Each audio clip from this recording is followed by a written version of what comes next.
Hey everybody, story time again. This weekend, Lacey and I went down to see Matt and Taylor and our new grandson, Landon Jack. Landon Jack is pretty boring right now. He can't do any tricks. He's not very interesting. He sleeps a lot. He's only 3 weeks old. The first time I held him, he cried, so I handed him right back. But later, I held him when he was asleep. See, he didn't know who was holding him, so he didn't cry. And I learned that you should hold babies kind of tight because that's how they were in the womb. And Landon anyhow likes that. So I was holding him and, not loose, but squeezing him a little bit. And I noticed that his hands were always up in his face, and it didn't look very comfortable to me. His face was kind of like this, all smushed up, and he liked it. If somebody did this to me for a long time, I wouldn't like it. But he was fine with it. So I kept trying to move his hands, but he'd put them back here and he'd do this. And so he was cool with it. Like I said, though, he wasn't very interesting. However, Carter, 3-year-old grandson, very interesting. That kid is all over the place.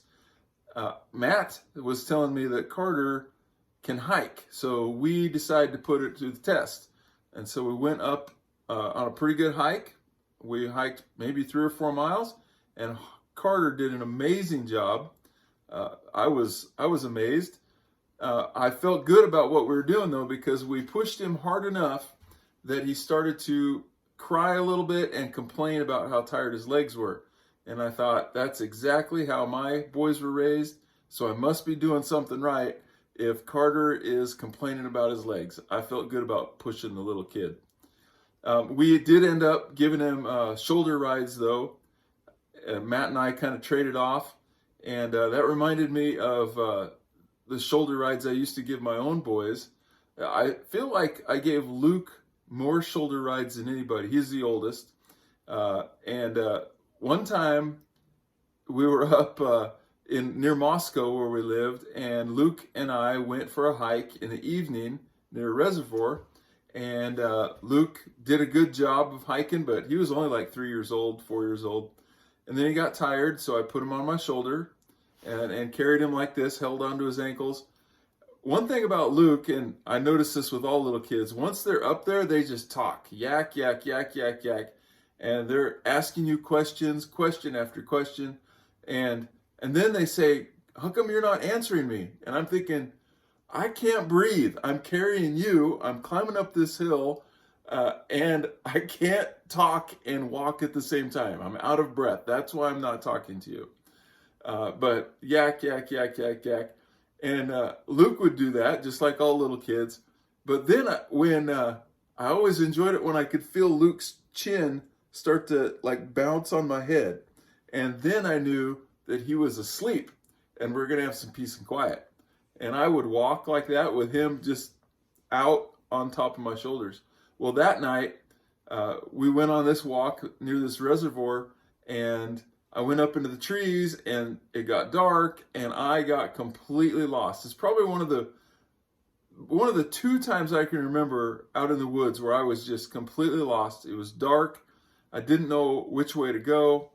But fortunately I found a creek, and the creek was headed back to the reservoir. So I just actually waded in the creek part of the time because it was so brushy, and made it back down to the reservoir, made it back to the car. And that's about the time Luke woke up. He had no idea that we were lost, which is a good thing because then he couldn't tell Lacey that we were lost. Lacey would kind of quiz the boys sometimes, like, what did you do? Did you do anything scary or dangerous? Fortunately, he couldn't say anything because he was asleep. So, kids riding on shoulders. What an experience. The other thing is they always find some creative way to hang on. Back when I had more hair, they would hang on to my hair, the ears. They'd get a finger in here to hang on. I could never wear a hat. The hat would always get knocked off. I think that's just a part of raising boys and going for hikes is having them on your shoulders.